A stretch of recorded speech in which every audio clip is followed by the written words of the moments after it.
Las tradiciones, los cultos y las festividades, con el paso de los años y de los siglos, van evolucionando y en muchos casos convirtiéndose en algo totalmente diferente a su origen. Y esto es algo que ha ocurrido con un grande número de festividades, independientemente de que sean de carácter religiosas, culturales o de otro tipo. En el día de hoy hablaremos de la festividad conocida como la Epifanía, o como usualmente se la llama, el Día de los Reyes Magos. Esta celebración se realiza el día 6 de enero, y la verdad que como otras supuestas festividades de la cristiandad, la fecha es exactamente la misma que la que usaban los paganos para otras festividades. El 6 de enero, en la antigua Grecia, se celebraban los prodigios del dios Dionisio en favor de sus devotos. Y curiosamente, ¿sabéis cómo se llamaba esta festividad en honor al dios griego Dionisio? Pues aunque no podéis creerlo, esta festividad se llamaba la Epifanía de Dionisio. Y es que la palabra Epifanía es una palabra de origen griego cuyo significado es manifestación.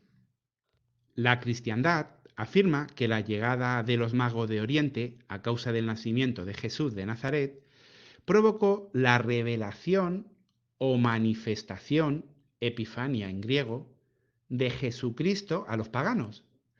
Pero la verdad que no deja de ser sospechoso que nuevamente se escoja una celebración pagana y se cristianice. Y en esta ocasión sin necesidad siquiera de cambiar el nombre, como si fue necesario con las Saturnales romanas, Navidad, las Lupercales, San Valentín u otras tantas. Además, nada tiene que ver lo que menciona la Biblia sobre estos personajes con lo que se celebra actualmente. Comencemos un viaje a través de la historia y del tiempo.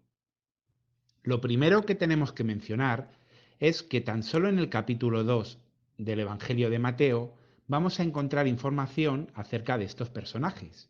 En ninguna parte más de la Biblia se habla de ellos, y solamente en literatura apócrifa o en obras muy posteriores, escritas por simples humanos, vamos a encontrar alusiones a ellos.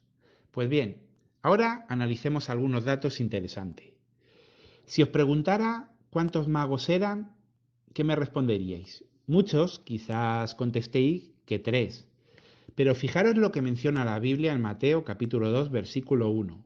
Dice unos magos, no especifica cuántos. De hecho, la tradición y el arte paleocristiano han diferido en cuanto al número de los magos que fueron. Por ejemplo, en las catacumbas romanas del siglo III, de Pedro y Marcelino, se les representa siendo dos. Sin embargo, en la catacumba domitila del siglo III, también en Roma, se les representa siendo cuatro, aunque quizás las tradiciones más llamativas puedan ser las relacionadas con la iglesia armenia, pues decían que eran 12, o de la iglesia ortodoxa siria, que mediante su patriarca Miguel el Sirio, del siglo XII, no solamente decía que eran 12 reyes, sino hasta daba sus nombres. No sabemos de dónde lo sacó, pero él daba los 12 nombres. Aquí lo tenéis en pantalla por si alguno tenéis curiosidad de saber cuáles eran, podéis pausar el vídeo y ahí lo veréis. Pero bueno, la verdad es que ni 2, ni 3, ni 4, ni 12. Simplemente no se sabe. La Biblia no lo dice. Y si en la actualidad es mayoritaria la creencia de que sean 3, es debido a que en el siglo III, Orígenes de Alejandría menciona que eran 3. Y posteriormente, en el siglo V, el Papa de Roma, León I el Magno, fijó oficialmente que eran 3, pero ojo, basándose en tradiciones y yendo más allá de lo que está escrito en la Biblia. Veamos un segundo dato interesante. Si os preguntara cómo se llamaban estos magos, ¿qué me responderíais? Muchos diríais Gaspar, Melchor y Baltasar. Pero, ¿qué dice la Biblia? Pues por más que leamos una y otra vez el capítulo 2 del Evangelio de Mateo, no vamos a encontrar ningún nombre, pues lo único que dice de ellos es que eran unos magos. Tenemos que viajar hasta el siglo VI, concretamente a la iglesia de San Apolinar el Nuevo, en Rávena, Italia, para poder contemplar un mosaico en el que por primera vez encontraremos la mención de los tres reyes magos de Oriente, con los nombres de Melchor, Gaspar y Baltasar. Posteriormente, en la obra apócrifa del siglo VI, conocida como el Evangelio Armenio de la Infancia, encontraremos en el capítulo 11 y el versículo 1 las siguientes palabras. El primero era Melcón, rey de los persas, el segundo Gaspar, rey de los indios, y el tercero Baltasar, rey de los árabes. Pues bien, como hemos podido comprobar, los nombres Melchor, Gaspar y Baltasar no se encuentran en la Biblia, sino solo en tradiciones dudosas o en libros apócrifos llenos de mentiras como el mencionado Evangelio Armenio de la Infancia. Un tercer dato para analizar es el siguiente. ¿Qué edad tenían los magos? Aunque esta pregunta seguramente no sepáis contestarla, lo que sí habréis observado es que en general son representados con diferentes edades. Pero, ¿qué enseña la Biblia? Pues lo único que se nos dice es que eran unos magos. Por ningún lado se menciona la edad de ellos, ni si eran jóvenes o ancianos. No es hasta el año 700 de nuestra era cuando el monje benedictino Beda el Venerable, doctor de la Iglesia, recoge en uno de sus textos los atributos de estos personajes, destacando de ellos lo siguiente. Melchor era un anciano de blancos cabellos y de larga barba, del mismo color. Gaspar era más joven y rubio. Y Baltasar, un señor de tez morena. Esta es la primera referencia a sus edades. Siglos después, en el Catalogus Santorus del siglo XV, se afirma que los magos venían a representar tres edades del hombre, 60, 40 y 20 años.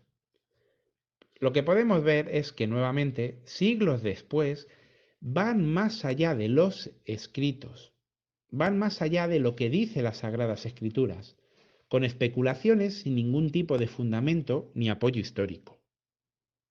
Ahora analicemos un cuarto dato. ¿En alguna parte de la Biblia se habla del color de la piel de los magos?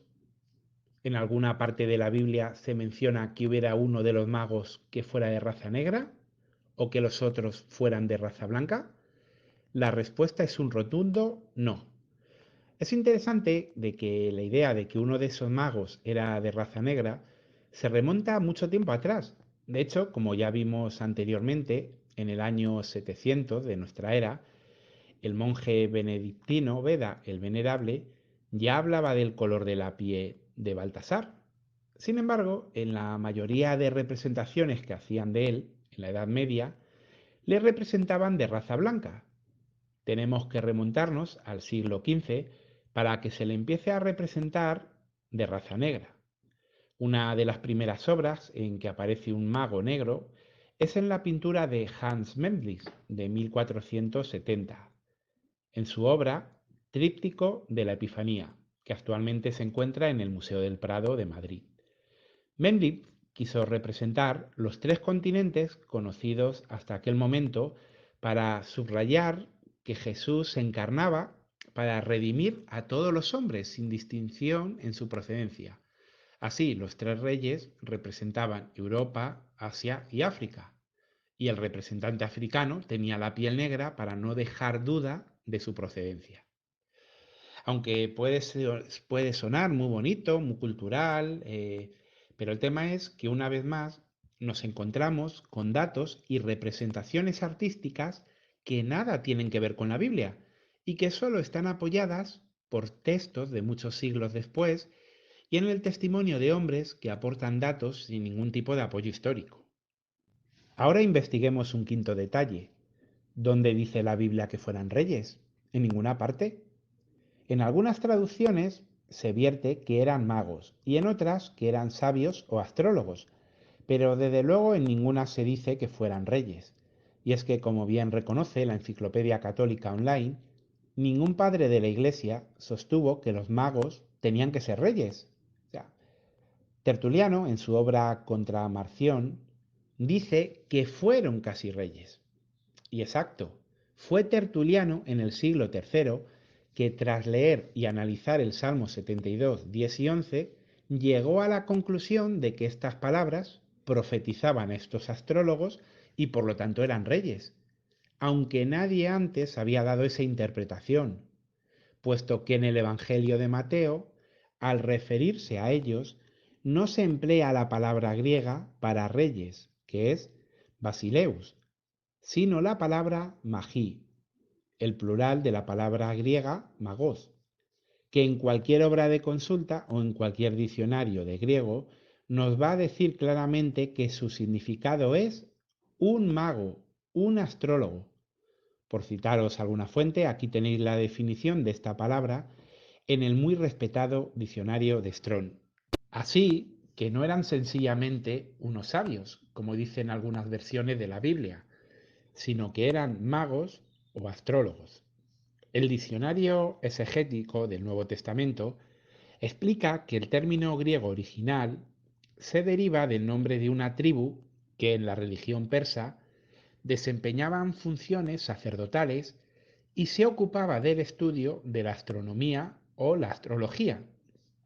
En otra obra de consulta muy respetada y que recomiendo a todos a que puedan tenerla, y si alguien lo desea se la puedo enviar en formato PDF, el diccionario expositivo de palabras del Antiguo y del Nuevo Testamento exhaustivo de Ebain se comenta que esa misma palabra griega puede designar a un brujo, hechicero, que pretendía tener poderes mágicos, practicante de la brujería. Por eso la manera correcta de traducir esa palabra es astrólogos o magos, como hacen la mayoría de traducciones, pero jamás sabios o reyes. Y por muy populares que sean la astrología y la magia en la actualidad, lo cierto es que la Biblia no aprueba estas prácticas. Podéis ver Isaías 47, los versículos del 13 al 15. De hecho, Dios detesta cualquier forma de ocultismo. Deuteronomio 18, los versículos del 10 al 12 son clarísimos. Por eso, Dios jamás les anunciaría el nacimiento de su hijo a unos astrólogos. Lo que sí hizo para salvar la vida de Jesús fue advertirles mediante un sueño de que no regresaran al palacio del malvado rey Herodes, por lo que ellos, menciona el relato, se retiraron a su país por otro camino. Es más que evidente que esa estrella que condujo a los magos hasta Herodes, con la intención de que él actuara matando al Hijo de Dios, y que además culminó en una matanza de niños, no fue enviada por Dios. No olvidemos esto.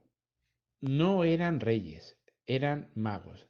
Y nuevamente observamos que tanto en las tradiciones como en el arte se alejan totalmente de la verdad bíblica. Y bueno, podríamos seguir analizando muchos más detalles, como por ejemplo, de dónde sacan que estos magos, cuando se encuentran con Jesús, lo hicieron en un pesebre o en una cueva, cuando en realidad el Evangelio de Mateo, el capítulo 2 y el versículo 11, dice que entraron en la casa. La idea de que fue en una cueva, eso es del Evangelio armenio de la infancia, no es de la Biblia. ¿De dónde han sacado la idea de que estos personajes venían montados a camello?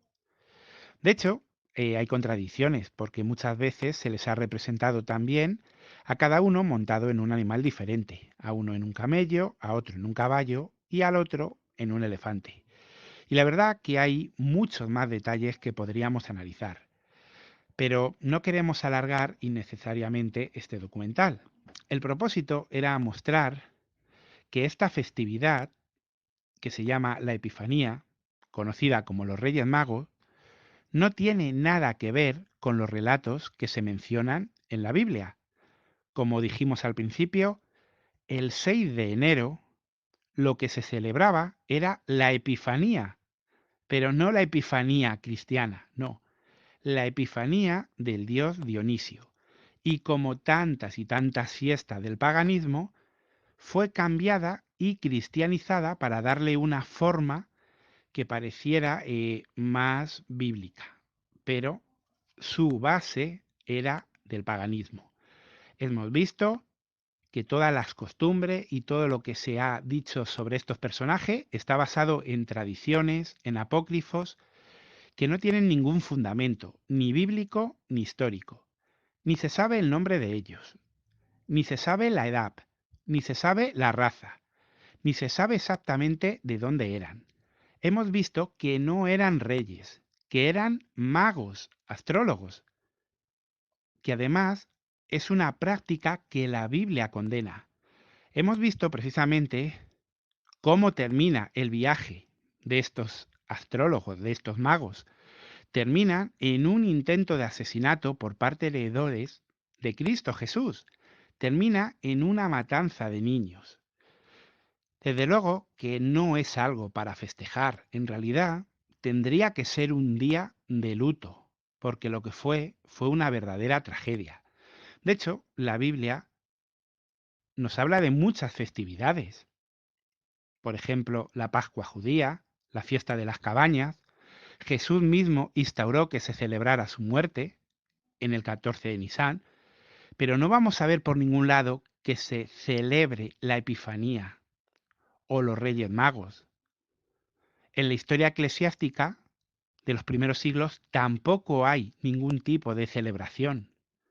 Por lo tanto, tenemos que meditar y razonar que aunque sea una fiesta muy popular y esté disfrazada y adornada con terminología cristiana, esa fiesta no es ni bíblica ni cristiana, ni tiene sus orígenes en la Biblia. Es una fiesta cuyos orígenes y principios se remontan al paganismo y que ha sido adornada y disfrazada con unos personajes de la Biblia que se les ha cambiado totalmente, se les ha añadido cosas y que además conmemoran un acontecimiento que fue crítico, que fue una tragedia, que fue una matanza. Bueno, invitamos a todos los presentes a que puedan seguir investigando todos los temas, a que cada vez adquieran más conocimiento, a que no den por sentado las cosas y a que investiguen los orígenes de las festividades y de las tradiciones, no por tener un conocimiento o por ser sabios, sino para honrar a Dios con conocimiento. Un saludo a todos.